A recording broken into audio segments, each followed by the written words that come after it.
are live. Hey, everybody. Super excited to have y'all and happy, what was the birthday today? Marine Oh, Corps. the Marine Marine Corps Corps. birthday. Marine Corps birthday. That's right. Happy birthday, Marine Corps. And thank you guys for joining today to talk about everything VA. So I'm super excited to have both of you. Awesome. Yes. So who wants to get started? I'll get started. For those of you that don't know who I am, I'm Dave Rosenfeld. I am a REMAX agent, a 22-year Army veteran, and I am in the greater Phoenix Valley. All Joey, who are right, you? guys. I am Joey Matthews. Happy 250th birthday to my fellow Marines today. I am the VA Loan Nerd. I am also located out of the Phoenix Valley, originally from Chicago. But yeah, I just love that sun and heat. Let me ask you, Joey, getting off the start with you being in Phoenix, can you do VA loans anywhere or are you isolated to the state of Phoenix or state of No. Arizona? The only states that I cannot do VA loans in are Alaska, Delaware, Rhode Island, and New York State. Okay. All over the place. You're good in all the other states. That's pretty amazing. And There's I a can lot of tell you, veterans that need a Jennifer, lot of help. I see Joey and what he does, and it's like, okay, I did this in Florida today. I did this in wherever, Hoboken, New Jersey. It's the guy's everywhere. Wow. Well, that's amazing. Well, thank you both for your service and for your help and for being on tonight. No, thank you for having us. Yeah, absolutely. So, Dave, you did give me a list of things you wanted to cover. So, I want to start with the first one. Let's talk about seller paid cost when a buyer is using a VA loan. Oh, this is one that's going to blow Joey's head up as well. And that's why I had to get him on here because people won't believe it's just me when I say these things. But, if you go back to the 1970s, there were all kinds of fees that sellers had to pay for a VA buyer. And it was honestly kind of detrimental to a lot of our veterans because, nobody wants to pay fees for somebody else. But up until recently, and honestly, up until the law changed just a couple of years ago, pretty much all of that had been wiped out other than wood destroying insects. Right, Joey? Yeah, so the wood destroying insects, they've been under that 1% unallowable fee, right? So if a lender was charging 1% origination because they're not actually fans of veterans, you would not allow the buyer to pay for the wood destroying insect inspection because that would push you over that 1% allowable fees. So yeah, and the VA released a circular in 2021 reiterating this point that anybody, and including the buyer, the veteran themselves, can pay for the wood destroying inspect report. Okay. So there is now, so literally that's no new. fees. There are no fees that a veteran cannot pay themselves legally. There are none that I'm aware of, and I would love for someone to find it and show me what it is because I've yet to find it myself. And I go through that handbook daily. Okay. So then there are not any extra fees that the seller has to pay. No, there's nothing that is mandated to be paid for by the seller. Now, that's what we do. We negotiate things. So we try to get the seller to pay for things for them. But there is nothing that in the law that says a VA buyer cannot pay for X, Y, or Z. Okay. That's good to know. So Jennifer, if we can, one of the things that I really want to talk about today and delve into is debt to income ratio. Let's do it.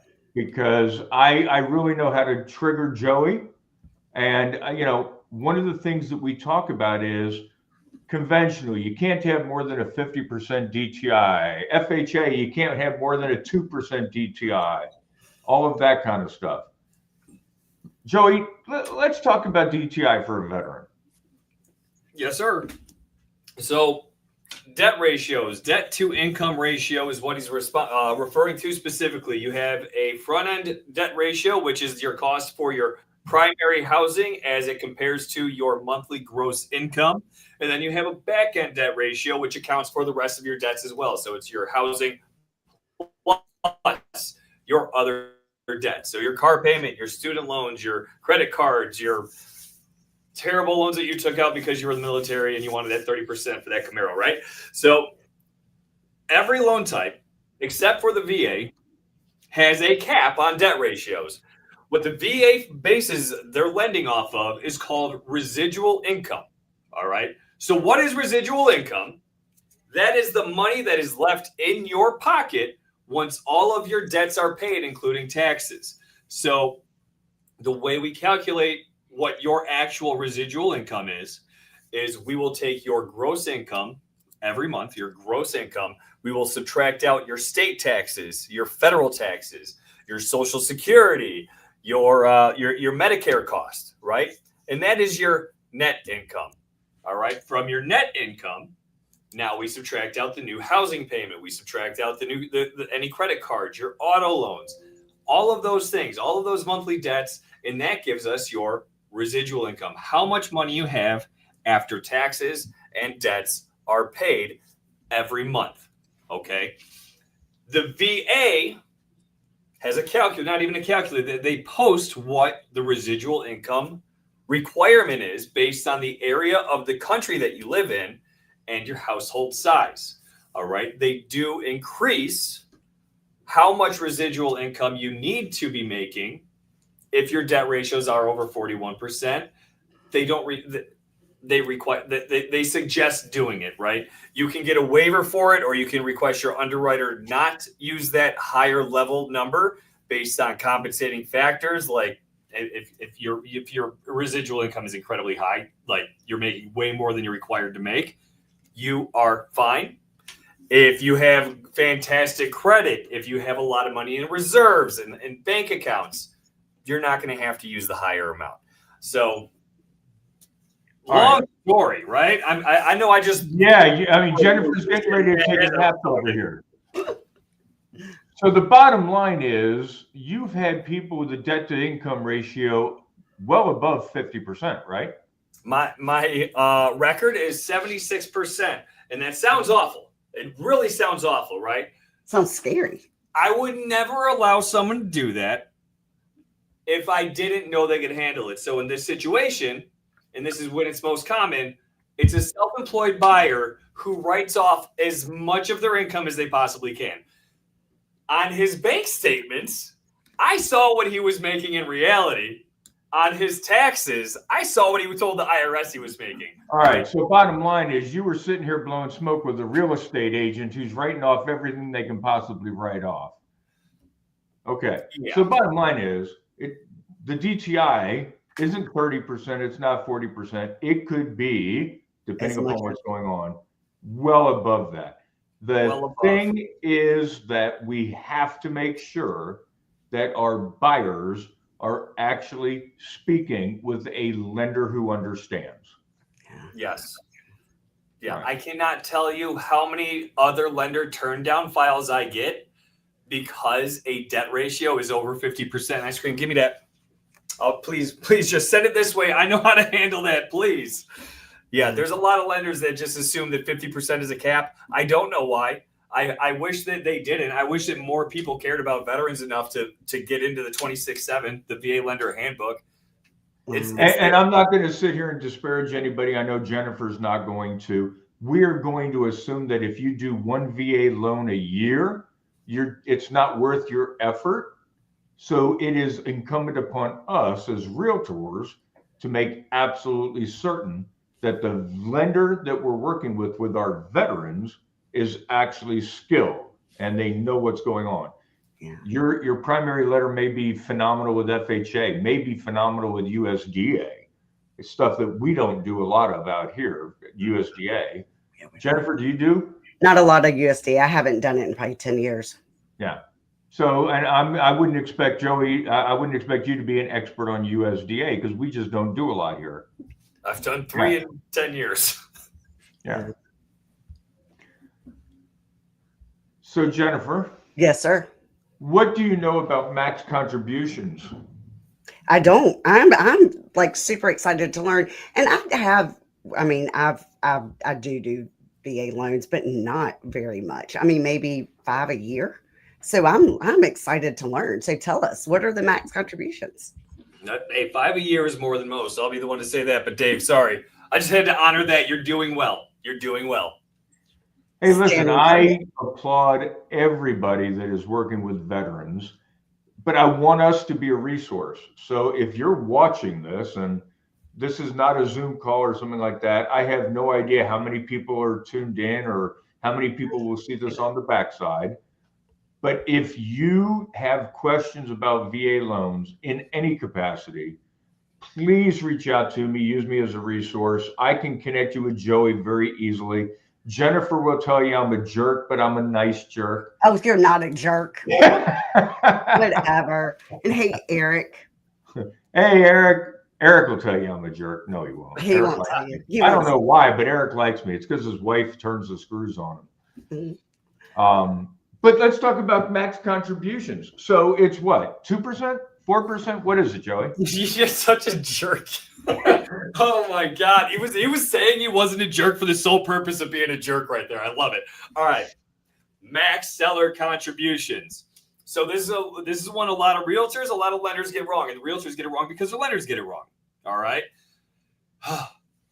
The VA does not have a 4% cap on contributions from sellers.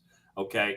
They have a 4% cap on concessions, which would be paying off some of the buyer's debt to get residual income in line, paying for additional points towards a lower payment. Eric says 6 max. That's a FHA thing. I will tell you that there is not a set number. I just did one a few months ago up in Illinois. We got $25,000 on a $300,000 purchase. Wow. So it's somewhere around 9%. All right. Wow. The VA will allow the seller to pay all closing costs, including up to 2 points in discount. On top of that, they will allow additional 4% in concessions. 4% in concessions, that's going to go if you want to prepay an additional year of insurance, if you want to prepay an additional year of taxes, if you want to pay off some of the buyer's debt to reduce the residual income, to increase the residual income to get it in line with where it needs to be, right? So it's not a 4% cap. It is a 4% limit on concessions with unlimited towards closing costs, and that includes 2 points in discount.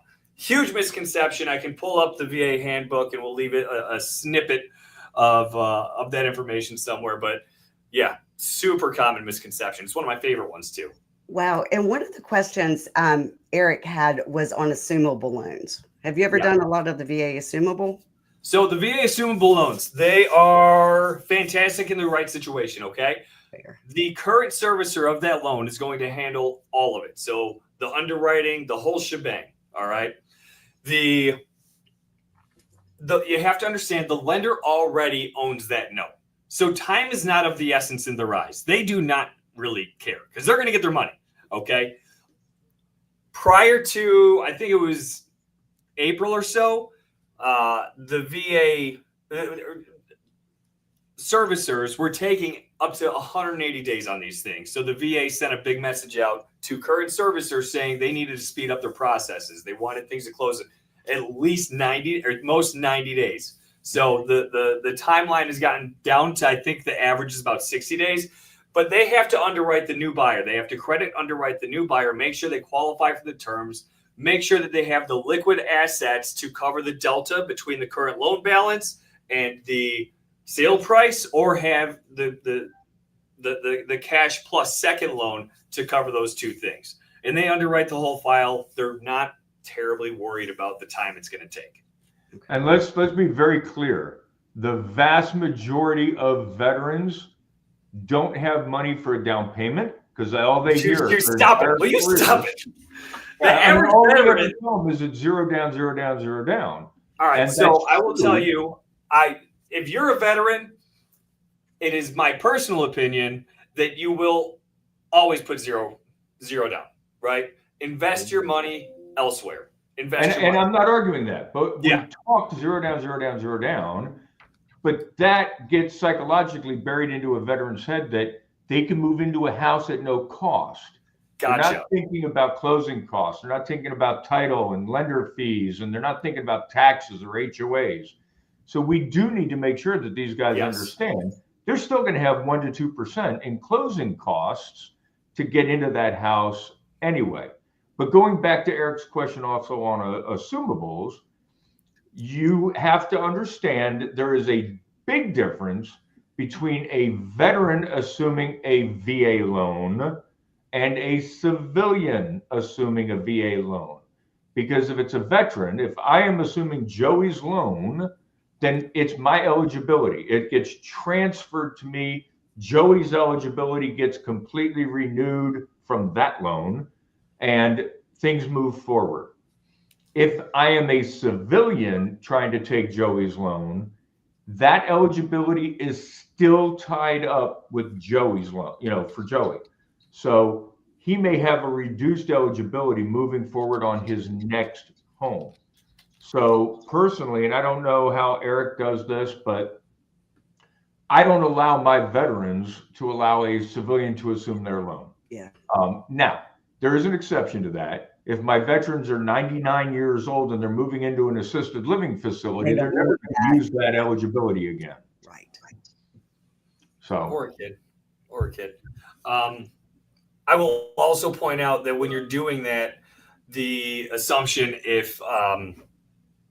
if you're even a veteran assuming if you don't plan to occupy, there won't be a substitution of entitlement. The other piece, and this is actually really important, I saw this happen to a friend of mine that allowed an assumption. The lender, the servicer, never completed the substitution of entitlement paperwork. Never did it.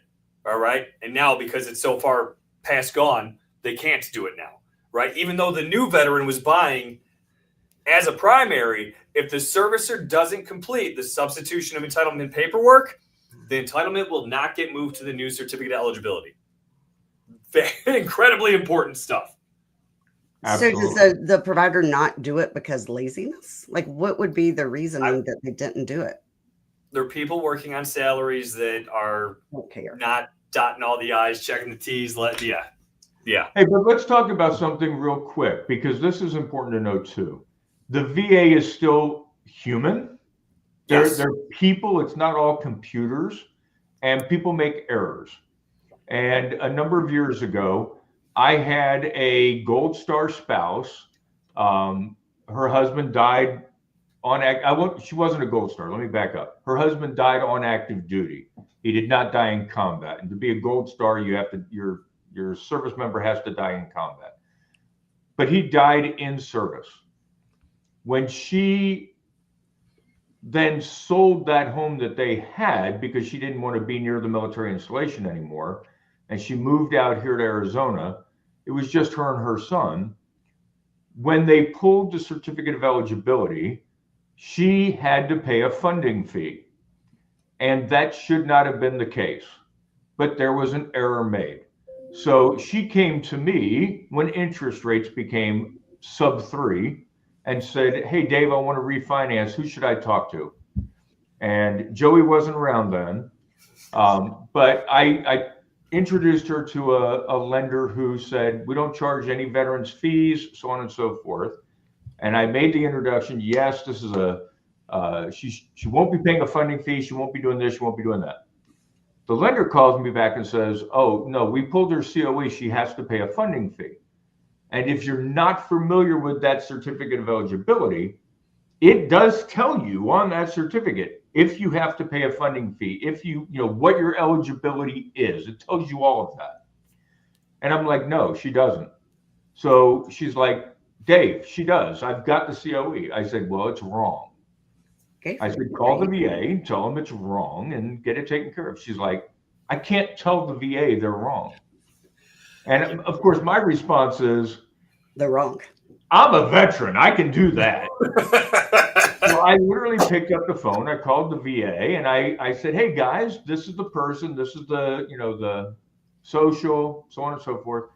And of course, their answer was, "We can't give you that information because you're not the individual." So I said, "Hold the phone." And I literally did a 3-way call. And I said, "Hey, Jennifer, it's Dave. I'm on the phone with the VA. By the way, they need your permission to talk with me." And she's like, "You're the reason we're on the phone. So yeah, go for it." So I explained what was going on to the person from the VA. He said, you are absolutely correct. We have all the information that we need. She should not have paid a funding fee. She will not pay a funding fee. And we're going to send her a check for the funding fee that she paid when she bought this house. So not only did she get to refinance to a sub 3% interest rate with no funding fee, Wow. but she got a check for thousands of dollars back. So how much is the funding fee? Like I know, is it a percentage? Oh, it's a percentage, all right. Joey, what's the percentage on a first time VA loan? Well, if you're putting nothing down, it's Right. 2.15%. If you're putting 5% down, it's 1.5%, and at 10% Forget or it. more. Stop. You're going to confuse people. Thousands. Over 2% if you're a first-time buyer, okay? If you are a subsequent user, in other words, it's your second, third, fourth, fifth home that you've bought, it jumps up to 3.3%. Wow. So a $300,000 home is almost 10 grand in funding fee. Wow. So I don't know about where you are, Jennifer, but a $300,000 home here is a shanty. Honestly, that's seriously a low-end starter home here. Yeah. So you can imagine a veteran who's buying a $450,000, $500,000 home. That's a buttload of money. Yeah. So now here's a pop quiz, Jennifer. Uh-oh. I'm not very smart. I get slow. I'm a disabled veteran. How much disability do I have to have before my VA funding fee gets waived? I have no idea. How much? Tell me, Dave. Dun, dun, dun. 10%. Okay.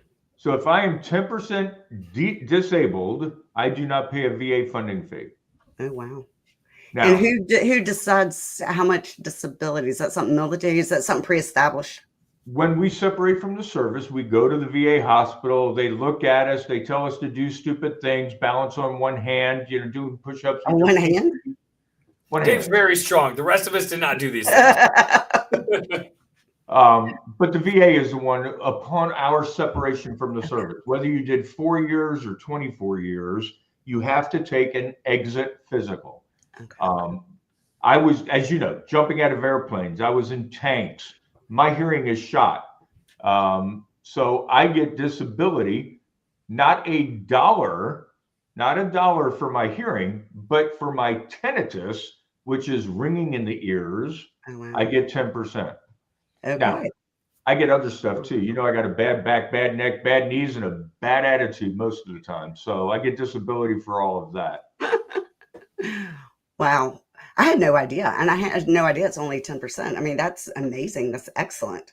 Correct. And that's why it is so imperative. If any of you have a veteran in your life and they have not gone and gotten a disability physical from the VA, I implore you, I beg you, I plead with you, get them to go get that physical. It may not be important today, but it will absolutely be important as we all get older. Hey, Colleen, it is amazing to not be able to see you. She's in I miss you. You're amazing, but well, so could you read Lisa Marie's and see? She wanted. I feel like it's a question that the two she didn't have trouble with, but the third one she did. Could it be because that was a buyer? It says I've done a few assume. Oh, it just scanned too far. I can't read it.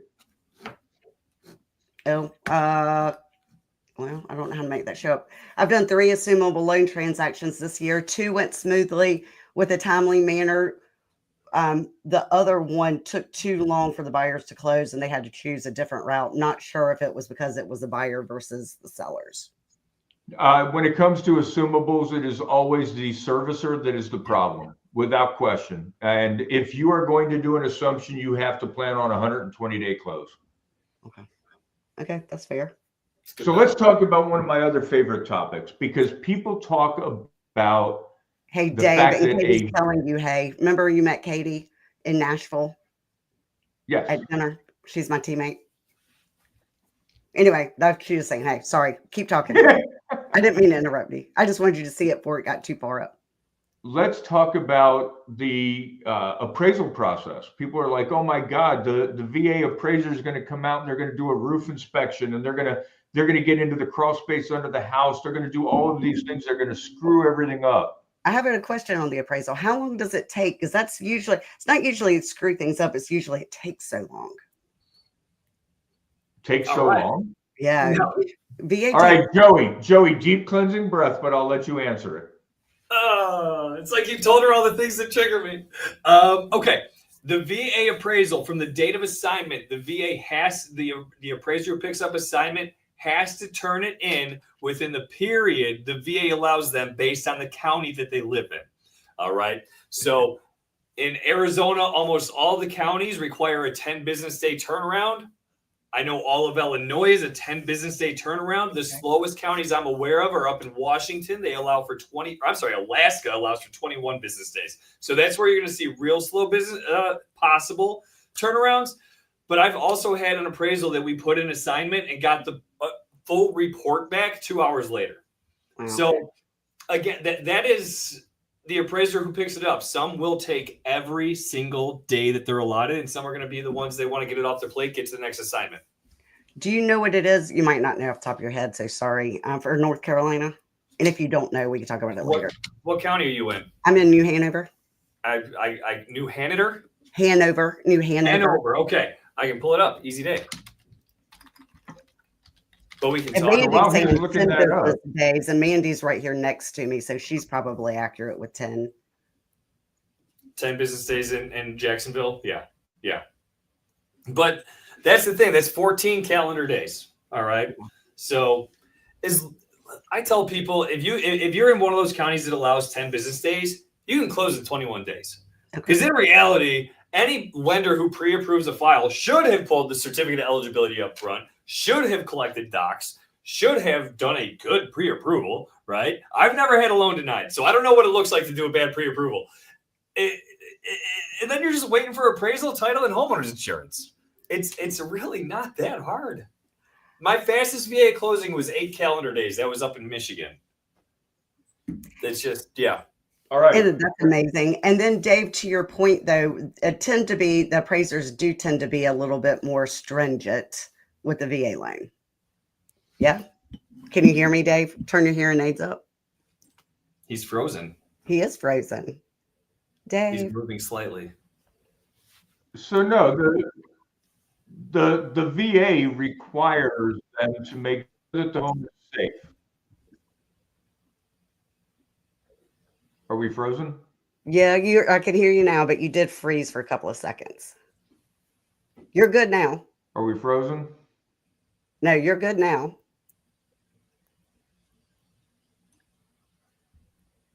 Well, maybe. Maybe not. I mean, the minute I said it, then all of a sudden I was like, is he joking? I want to make sure that everybody can. There he is again. There must have been a cloud in the sky here. I love it. Dave, you are getting frozen like every 3rd second, though. All right. So Joey is listening.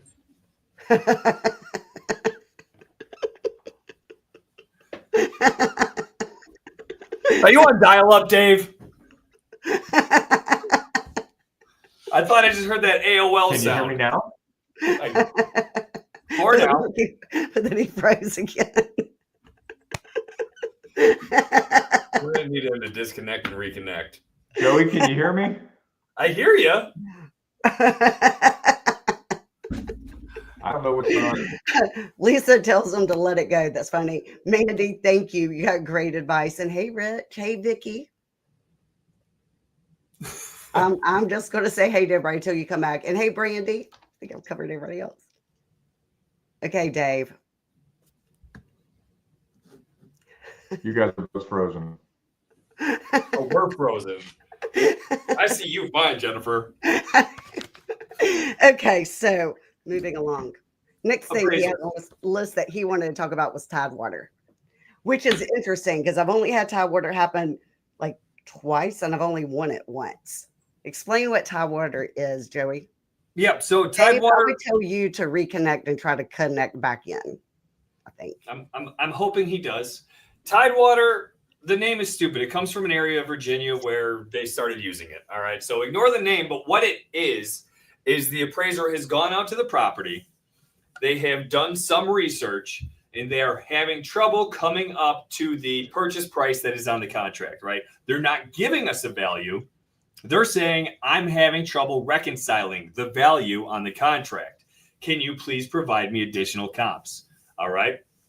So if they don't reach out to the realtors directly, and I've had that happen where I never even knew I got Tidewater until the realtors called me and said, hey, the appraiser just said I need to send him more comps because, he's having trouble with value. And that's when I realized I had Tidewater. But they're giving you an extra couple of days to send in comps that support the value of the property. All right. Once those comps are in and they've been received by the appraiser, they have 2 business days to get the report turned in to us. All right. So we'll call it your first shot at an appeal for value. It does have an okay success rate. It's not the greatest in the world. It's very similar to what conventional and FHA are on the Tidewater piece. But what I love about the VA appraisal is once it's in and we have the number, if it's short, the appraiser's out of the equation. I don't care about the appraiser's opinion of value anymore because then we have the reconsideration of value, and that baby has a 72% success rate, and the average increase is $26,000, which can save a deal. I just had one in Chicagoland. It was a $900,000 purchase. Appraisal came back at $630,000. We did the reconsideration of value, and value came up to $691,000. Everyone's like, yeah, that's probably a fair number. So we closed, but the list agents had no idea that this existed. No clue that the reconsideration of value process existed. So if your lender does not bring it up, or there is a certain very large box company that says it's pointless to do a reconsideration of value, do not do that disservice to your clients. I have seen those messages. They upset me every time. Get your reconsideration of value done. So you do the reconsideration of value after they call Tidewater, you submit your properties for value, and then the next step is the reconsider. Okay, got it. Yeah. So Tidewater happens, the comps go in, the appraiser looks at the comps and then turns in the report. Okay. Now we still have a low value. We issue the notice of value. And the VA doesn't lend directly off of the appraisal. They lend off of their notice of value. All right. Hey, he's back. Let's see. Is he frozen? Is he going to stay a black circle? We'll see. But again, so now we're only dealing with the VA. So we no longer have an emotional attachment to our work, right? People get attached. They're like, hey, I'm not wrong. I'm good at what I do. Like, I know my stuff. The VA doesn't care about the appraiser's feelings. They care about getting veterans in homes. They do care about data, so they're going to run valuation models. So we including comps, we also include a letter from the veteran, like a happy little love letter, like, hey, house is so important. It's worth the dollar amount on the contract, all these wonderful things. And then the VA has 5 business days to reply and say whether or not they're going to move the value. I've only had it not work 2 times. I've probably submitted 20, 30 of these things. And the 2 times it didn't work, I told the agents, they're like, yeah, we figured it probably wouldn't on this one. I was like, why are you doing this then? Just list the property at a price point that makes sense. All right. But yeah, it is one of the best pieces of the VA process is the reconsideration of value. Incredible success rate. It saves deals. It saves sales. It saves veterans getting into houses. And that is the number one thing that I care about is veterans getting into houses. That's right. Amen. Very, very, very true. Dave, can you hear? Are you back?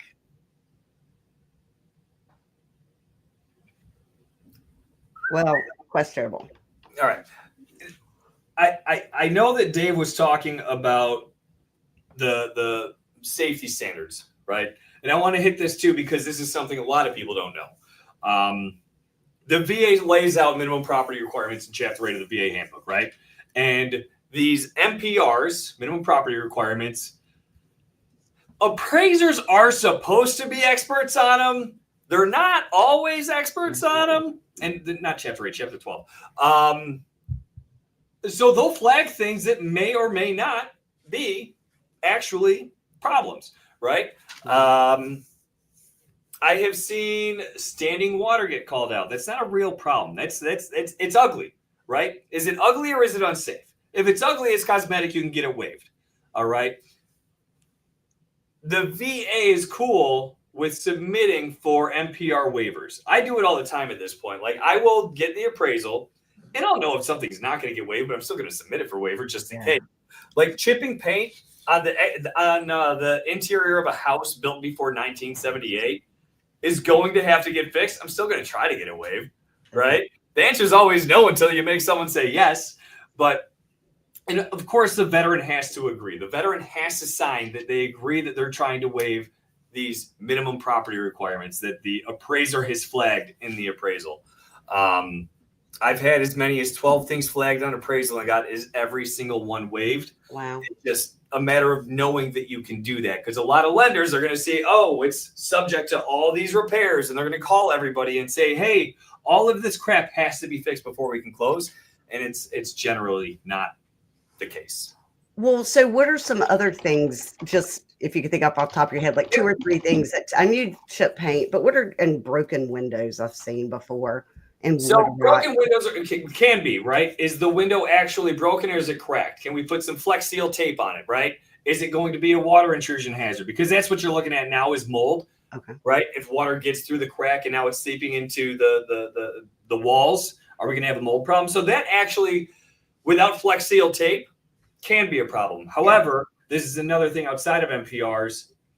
Do a self-certification of repair with the lender. Don't have the appraiser come back out to look at anything outside of chipped paint on a house built before 1978. That's the only time they're required to go back out there. Okay? So what's it called before? What did you say it's called? If you do the repair yourself and you take a picture of the work that was done, if it's a small repair, sure, send that into the lender for self-certification. A missing smoke alarm or carbon monoxide detector, take a picture of it in place now, send it to the lender to certify self-repair. The only time that self-repair requires additional, I've had a roof replaced and we had to get the invoice from the roofer and their business license to make sure that we were good to go. But we still self-certified the repair with the pictures. Yeah, wonderful. That's awesome. So, you don't lose your mind. If the lender loses their mind, maybe talk to another lender and be like, hey, these are the things that came up. What's actually needed to be done here? So like an age of a roof, what are some other things that you're seeing? The age of the roof should not be getting called out. That's not something that should be called out on appraisal. The VA has said it over and over again, and I see appraisers do it, and we go right back to them and tell them to take it off. The appraiser is supposed to just give a visual observation from the ground. If you ever see a VA appraiser getting on a roof, tell them to get off. They don't belong up there. That's not their job. Yeah. Other things that come up, handrails, right? This is nowhere in the handbook.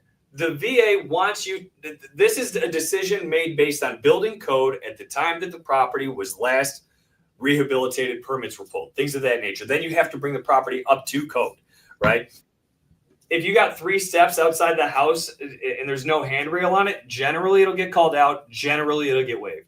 Okay. Right. The only time that you see troubles is if it is not meeting code, municipal code in particular, and landings between floors. If there's no real good way to grip anything, it's just wall on both sides, and it's not up to code, and it's been rehabbed, that's going to require a new handrail in there.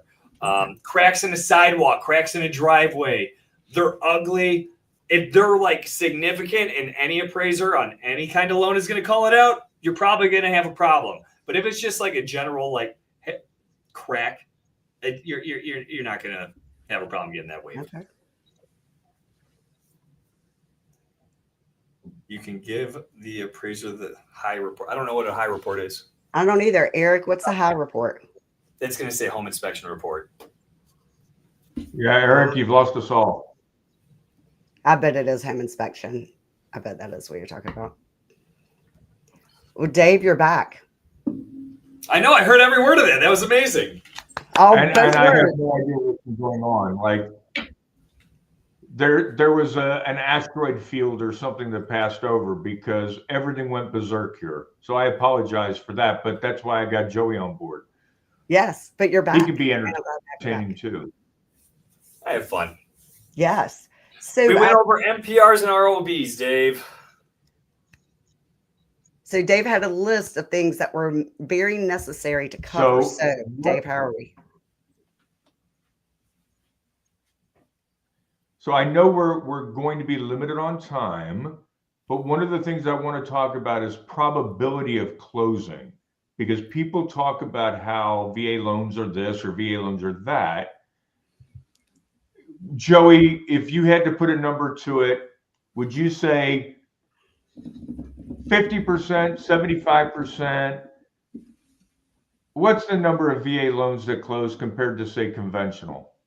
I would say like right around 91.2% approval rating on VA loans using HUNDA data from 2024. Just saying that. Right around.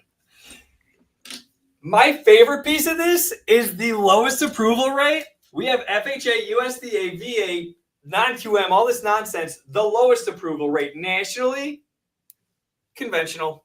Oh, wow. Lowest approval rate of all the loan types last year. It was under 80. It was the only one that had under an 85% chance of approval. I don't know. I kind of feel like Dave queued that up just so Joey could hit it home. Dave likes to hype me. Dave's my hype man. I love it. So good. So that should be no concern of anybody. We know the VA loans have Tidewater to protect them. We know that we have reconsideration of value to protect the veteran. We know that veterans loans close more than any other type of loan. I can't get my head around why people are afraid to work with veterans as buyers, unless it is just a case of, and I use this term with love, ignorance. Ignorance just means you don't know. It's not slander or anything like that. If I mean, I am ignorant of USDA. I know the very basics, but I've never done a USDA loan.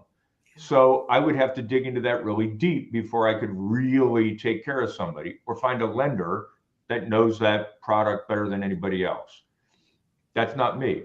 But we have got to make sure, and I saw a meme the other day that really struck a chord with me. And it's like, it had a bunch of folks in combat, male, female, there were tanks, there were helicopters, there were riflemen. And it said, when you're thinking that I don't put down a down payment on my home, this was my down payment.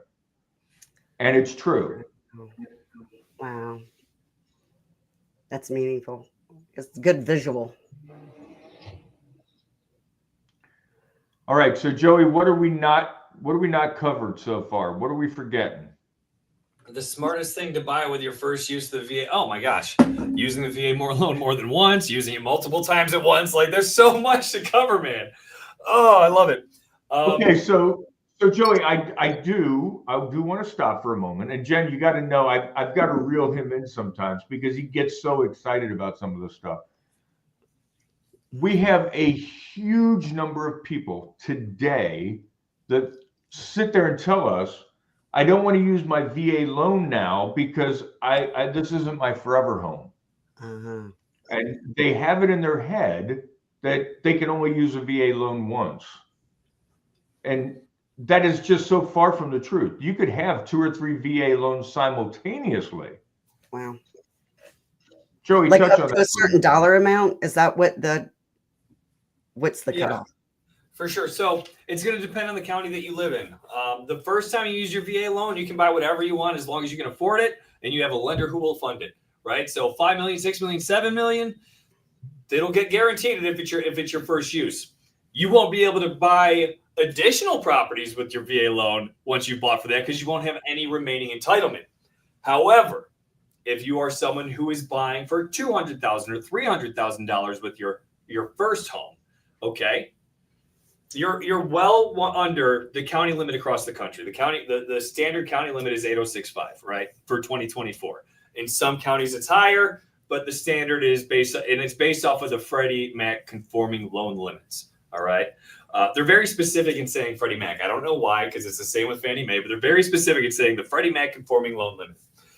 If you go, now you bought your $300,000 house, beautiful house, all the wonderful things, but now you're having a baby and you're like, uh-oh, I need a bigger house. You could still buy, using Marine math and this year's county loan limits, for up to 5,065 with nothing down. All right. There's an entitlement calculator that I would actually use to do that, but I'm using very basic Marine math without including a funding fee to calculate that number. Okay. If you want to go higher than that, so if you want to buy for 6,065, $100,000 over that, you would have to make a down payment of 25% of the difference, $25,000, which still isn't bad. Now you're buying a $506,000 house for 5% down using your VA loan, no mortgage insurance. I'm sorry, 6,065. It's so incredible. The benefit is just incredible. And now you can convert that $300,000 house into an investment property and make money off of it every month. There is no better financial tool than the VA loan. Let's jump into something real quick, because I want to make sure that we get certain things in here. Yes, sir. And that is the word intent. So when I have a service member who wants to buy a home, and they're at Fort Bragg, North Carolina, and they are intent on buying a house for them and their family, they get in there and it's 3 days before they close, they get orders that says, you're not staying at Fort Bragg, you're going to Fort Drum, New York, or you're going to Alaska, or you're going to Fort Irwin, California. They still close that home in North Carolina. Wow. Because that was their intent. Or they lived in that home in North Carolina for a month and get those orders.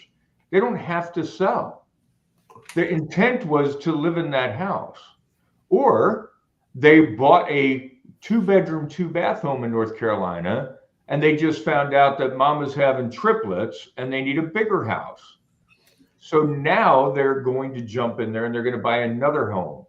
It is all about the intent. It's not about you have to live in this house for 2 or 3 years. I bought this house intending to live in it.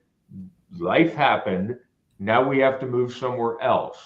You're not getting paid. The VA is not sending out mortgage police officers to kick down your door and check on you. You're just okay. And I want people to not freak out over the word intent. Okay? Does that make sense? Yeah. No, that's awesome. That's good to know too. Really good to know. You guys are a wealth of knowledge this evening. Well, listen, our only hope is that we make sure that our veterans are cared for. With Veterans Day tomorrow, it is a great time. I would like everybody that we know to put out a post tomorrow that talks about the VA home loan being the premier home loan to work with, and thank their veterans for their service and ask them to tell you a story. I mean, it's a great way to get interaction with the veteran community. Tell me a story about when you used a VA loan. So everybody listening, I want you to do this tomorrow, and I want you to tag Dave too, so you can see how much impact you've had. I'm going to do it.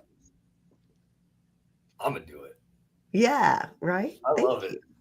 Yes. And hey, Dora. Well, that's awesome. And I think you're 100% accurate. Like, knowing all this gives you power, gives us as agents power and the ability to more properly help the VA loans. Absolutely. I mean, the biggest problem with the VA loan is, like that Dave said, it's ignorance. It's like everyone's afraid of the dark until they find the light. Yeah. It's like, oh, okay, there's just a bunch of butterflies and rainbows in here. I'm okay with this. Yes. And Joey, you should put all your information in the comment section at some point, whether you do it this evening or whatever, just so everybody can find you. Yes, ma'am. Easy day for me to do that. See? Well, there's private chat and there's comments. So, Joey, make sure you put it in the comments and not the private chat. Yes. That would not do anybody any good if it was in the private chat. Okay. Comments is where it'll go. Awesome. Anything? What are we missing? Come on, Dave. What are we missing?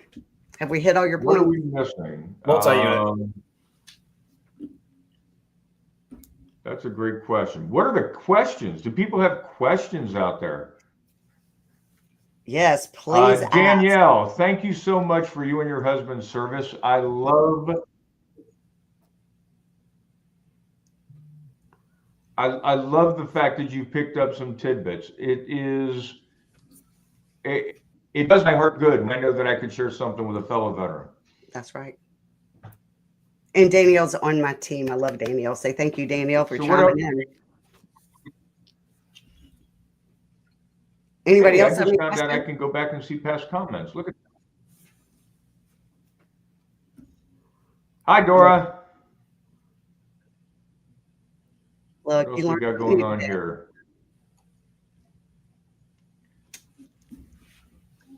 So we got some phenomenal agents in here. I mean, Lisa Marie, Eric in Virginia.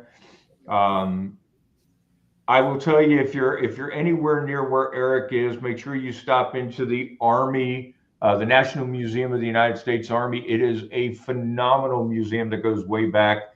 Eric is right around the corner from there, so he'll buy you lunch. Or a bourbon drink. For referral. I'll put some qualifications on there.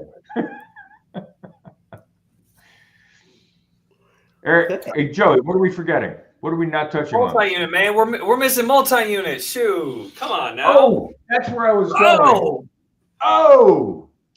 Hey, do you know somebody who is a young soldier, sailor, airman, marine, or what are the Space Force guardians of the galaxy?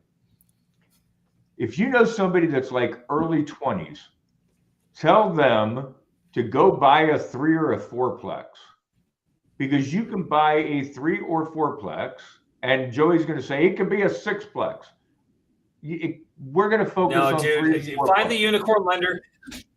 I have a real problem with that. I have a real problem with the lenders who say that the VA handbook says it's a thing, but go find me a residentially zoned 7-unit that the VA will actually lend. A lender will actually lend on. Right. 4 units. So 3 or 4-plex. That's what we're talking about. You can buy that provided you live in one of them. Oh, wow. So I want you to think about the residual income. You can get it, and you get to use the income, the projected income for, we'll say it's a 4-plex. You get to use the income for 3 of those to qualify for your mortgage. Wow. So if it's a $4,000 mortgage payment and you can rent each of those 3 units for $1,000 and yours is $1,000, you now have it. Wow. And then when you PCS, which is a permanent change of station, you go from Fort Bragg to Fort Lewis, Washington, you can now rent out that 4th because it was your intent to live in it, but now you got orders to go somewhere else. God, that's brilliant. That's amazing. And you've got massive residual income. Wow. The only caveat I throw on this is if you are going to use projected rents, you need to have at least 6 months of your payments, PITIA, in reserve. Your thrift savings plan can cover all of that, right? So just keep that in mind. Just make sure that after closing costs are paid, you still have 6 months of your PITI in one bank account and many bank accounts. Doesn't matter how many, right? Wow. And if you're anywhere near Fort Carson, Colorado, make sure you reach out to Dana Williams because she's absolutely amazing out there. And that's where my daughter and her family are, is at Fort Carson, Colorado. Wait, is that your birthday daughter? Don't you have a daughter that's birthday's today? Today, yes. That's a whole different story. That doctor screwed up when she was supposed to be born on November 11th, Veterans Day. Oh. And my wife get rid of the Marines. And he made my daughter be born on the Marine Corps birthday. It was painful. Painful, I tell you. Not a better day in the year.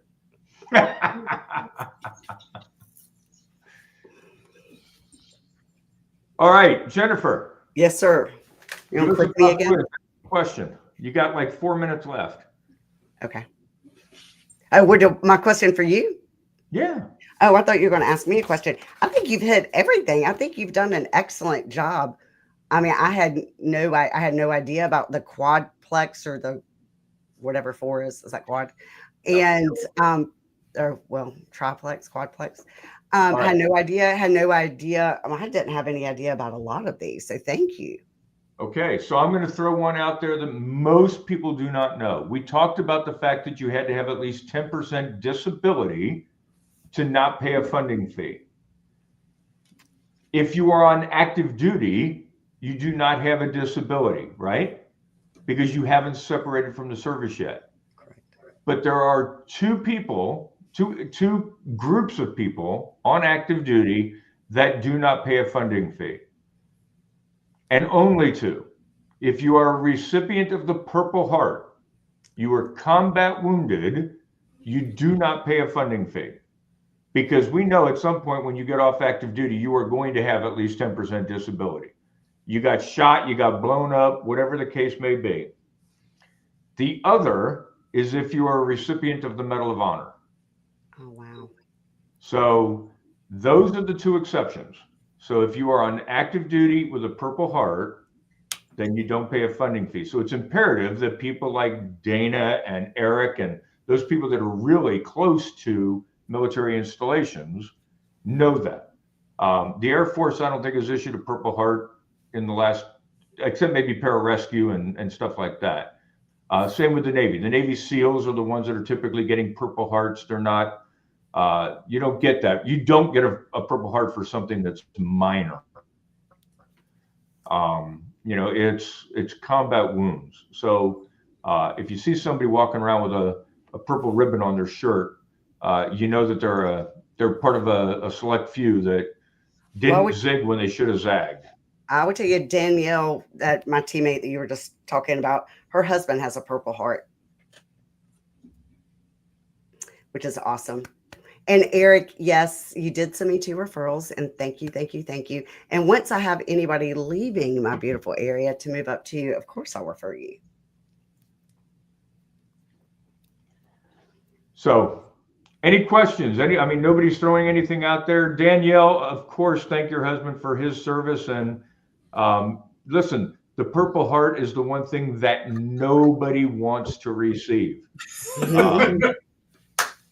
Except for my old CEO, that's scumbag. You know, we've got guys that are getting blown up, and I have had things done to my body that I paid for, and it is what it is. That's why, you know, but we're all blessed to still be here. We're blessed to be here talking about our veterans and the day before Veterans Day, and we are blessed not to be having to talk about things for Memorial Day. Yeah, amen. And we can come back and revisit this stuff at Memorial Day if we want to talk about Gold Star spouses and things like that. Wow.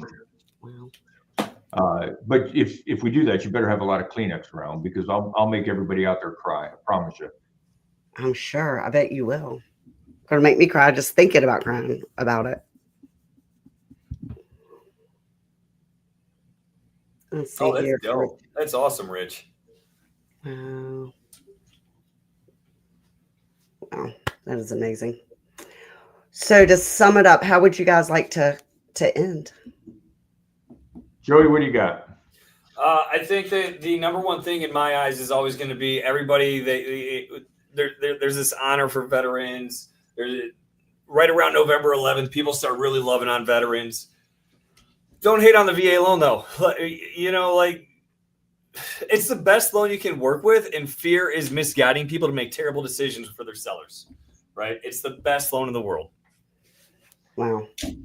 And Jen, I'd love to close this out with those people that truly know me know that I am the vice president of a veteran charity. And one of our partners in crime is Red Robin Restaurants. Wow. And right now, we are asking everybody to visit Red Robin and buy a veteran a gift card. Tomorrow is Veterans Day. They all get a free hamburger, whatever the case may be. But if you buy a veteran a gift card, those gift cards are going to be delivered to the local VA hospital. And it's going to go to help those guys that are down on their luck, that need a meal. So we're going to give out $20 gift cards, $50 gift cards, whatever it is that, you know, our friends and our neighbors buy. So last year, right here in Arizona, we delivered to the VA hospital almost $8,500 worth of gift cards. Wow. So I challenge all of you to just swing into your local Red Robin, buy a veteran a gift card, and let's make sure they know that they're appreciated. Wow, that's amazing.